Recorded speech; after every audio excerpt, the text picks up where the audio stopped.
Welcome to my YouTube channel. Next നമ്മൾ discuss ചെയ്യാൻ പോകുന്നത് SSLC സോഷ്യൽ സയൻസ് പരീക്ഷയിൽ ചോദിക്കാനായിട്ട് സാധ്യതയുള്ള ഏറ്റവും ഇമ്പോർട്ടൻ്റ് ആയിട്ടുള്ള മറ്റൊരു ചോദ്യമാണ്. ഇതൊരു 3 മാർക്കിന് നമുക്ക് എക്സ്പെക്റ്റ് ചെയ്യാവുന്ന ക്വസ്റ്റ്യനാണ്.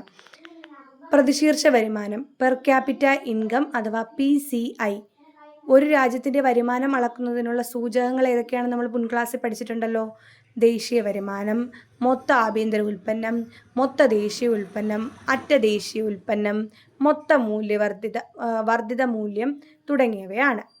അങ്ങനെയാണെങ്കിൽ ദേശീയ വരുമാനത്തിൻ്റെ വളർച്ചയും ജനസംഖ്യയും പരിഗണിച്ചാണ് പ്രതിശീർഷ വരുമാനം കണക്കാക്കുന്നതെന്ന് അറിയുക. ദേശീയ വരുമാനത്തിൻ്റെ വളർച്ചയും ജനസംഖ്യയും പരിഗണിച്ചാണ് പ്രതിശീർഷ വരുമാനം കണക്കാക്കുന്നത്. പ്രതിശീർഷ വരുമാനം കണ്ടുപിടിക്കുന്നത് എങ്ങനെ? പ്രതിശീർഷ വരുമാനം ഈസ് ഈക്വൽ ടു ദേശീയ വരുമാനം ഡിവൈഡഡ് ബൈ ജനസംഖ്യ. ദേശീയ വരുമാനം ഡിവൈഡ് ബൈ ജനസംഖ്യ. പ്രതിശീർഷ വരുമാനത്തിൻ്റെ അടിസ്ഥാനത്തിൽ ലോക ബാങ്ക് പ്രസിദ്ധീകരിച്ച് വരുന്ന ലോക വികസന റിപ്പോർട്ടിൽ സമ്പദ് വ്യവസ്ഥയെ 4 വിഭാഗങ്ങളായി തരംതിരിച്ചിരിക്കുന്നു. താഴ്ന്ന വരുമാനം, താഴ്ന്ന ഇടത്തരം വരുമാനം, ഉയർന്ന ഇടത്തരം വരുമാനം, ഉയർന്ന വരുമാനം. ഇത്രയാണ് എന്ത് വരുന്നത്?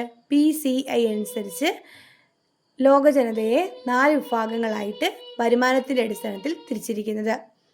ഇതിൽ താഴ്ന്ന വരുമാനത്തിൽ പെടുന്ന ആൾക്കാർ പ്രതിശീർഷ വരുമാനം US ഡോളറിൽ 1145 കുറവാണ്.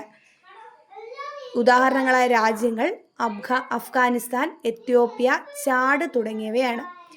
താഴ്ന്ന ഇടത്തരം വരുമാനം അത് 1146 മുതൽ 4515 വരെ ഉൾപ്പെടുന്ന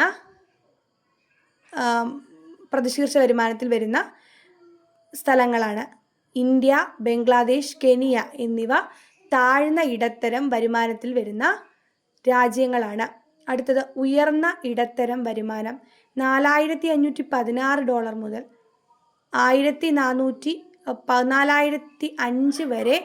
14,005 വരെ പ്രതിശീർഷ വരുമാനമുള്ളവ. ചൈന, ബ്രസീൽ, സൗത്ത് ആഫ്രിക്ക എന്നീ രാജ്യങ്ങൾ ഇതിൽ ഉൾപ്പെടുന്നു. ഏറ്റവും ഉയർന്ന വരുമാനമുള്ള 14,006 മുകളിൽ വരുമാനമുള്ള രാജ്യങ്ങളാണ് USA, ജർമ്മനി, ജപ്പാൻ തുടങ്ങിയവ. അപ്പം ഇന്ത്യ ഉൾപ്പെടുന്നത് ഏതാണെന്ന് കൃത്യമായിട്ട് മനസ്സിലാക്കുക. ബാക്കി പിന്നെ ജസ്റ്റ് ഒന്ന് ഓർത്തിരുന്നാൽ മതി. താഴ്ന്ന ഇടത്തര വരുമാനത്തിൽ പെടുന്ന ഒരു രാജ്യമാണ് ഇന്ത്യ, ബംഗ്ലാദേശ്, കെനിയ എന്നിവ ഒരു കാറ്റഗറിയിൽ വരുന്നതാണെന്ന് മനസ്സിലാക്കുക. ഒരേ കാലയളവിലെ വിവിധ രാജ്യങ്ങളുടെ സാമ്പത്തിക വളർച്ച താരതമ്യം ചെയ്യാനും ഒരു രാജ്യത്തിൻ്റെ വിവിധ കാലയളവിലെ സാമ്പത്തിക വളർച്ച മനസ്സിലാക്കാനും പ്രതിശീർഷ വരുമാനത്തെ ഉപയോഗിക്കുന്നു. പ്രതിശീർഷ വരുമാനം ജനങ്ങളുടെ ശരാശരി വരുമാനത്തെ കാണിക്കുന്നു. എന്നാൽ വ്യക്തിഗത വരുമാനമാണ് ഒരാളുടെ യഥാർത്ഥ വരുമാനം. രാജ്യത്തിൻ്റെ പ്രതിശീർഷ വരുമാനം വ്യക്തിഗത വരുമാനത്തേക്കാൾ ഉയർന്നതോ താഴ്ന്നതോ ആവാം.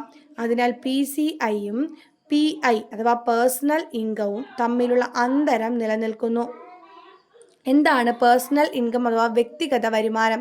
വിവിധ സ്രോതസ്സുകളിൽ നിന്ന് ഒരു വ്യക്തി നിശ്ചിത കാലയളവിൽ ആർജിക്കുന്ന ആകെ വരുമാനമാണ് വ്യക്തിഗത വരുമാനം. ഒരു സാമ്പത്തിക വളർച്ചാ സൂചിക എന്ന നിലയിൽ പ്രതിശീർഷ വരുമാനത്തിന് ചില പോരായ്മകൾ ഉണ്ട്. എന്തൊക്കെയാണ് പോരായ്മകളെന്ന് നോക്കാം. ഇത് ഒരു ശരാശരി വരുമാനം മാത്രമാണ്. സമ്പത്തിൻ്റെ വിതരണവും അസമത്വവും സംബന്ധിച്ച വിവരങ്ങൾ പ്രതിശീർഷ വരുമാനത്തിൽ പ്രതിഫലിപ്പിക്കുന്നില്ല. സമ്പത്തിൻ്റെ വിതരണവും അസമത്വവും തമ്മിൽ സംബന്ധിച്ച വിവരങ്ങൾ പ്രതിശീർഷ വരുമാനത്തിൽ പ്രതിഫലിക്കുന്നില്ല. പ്രതിശീർഷ വരുമാനം ദേശീയ വരുമാനത്തെ ആശ്രയിച്ച് കണക്കാക്കുന്നതിനാൽ ദേശീയ വരുമാനം കണക്കാക്കുന്നതിനുള്ള പരിമിതികൾ പ്രതിശീർഷ വരുമാനത്തെയും ബാധിക്കുന്നു. ജീവിത ഗുണമേന്മ വർദ്ധിപ്പിക്കുന്ന ഘടകങ്ങൾ പ്രതിശീർഷ വരുമാനത്തിൻ്റെ പരിധിയിൽ ഉൾപ്പെടുന്നില്ല. ഇതൊക്കെ എന്താണ്? ഇതിൻ്റെ പരിധിയാണ്. Thank you.